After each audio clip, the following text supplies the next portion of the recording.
রমজান মাসের শান্ত রাত মসজিদে তারাবির নামাজ শুরু হয়েছে। ছোট্ট রায়হান আজ বাবার সঙ্গে প্রথমবার পুরো তারাবি পড়তে এসেছে। শুরুতে সে খুব মন দিয়ে দাঁড়িয়েছিল, কিন্তু একটু পরেই তার চোখে পড়ল তার বন্ধু সামিরও পাশে দাঁড়িয়ে আছে।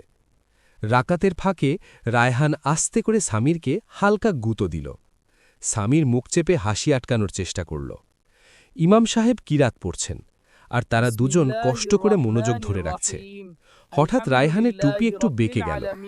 সামির সেটা ঠিক করে দিতে গিয়ে আবারও ছোট্ট হাসি।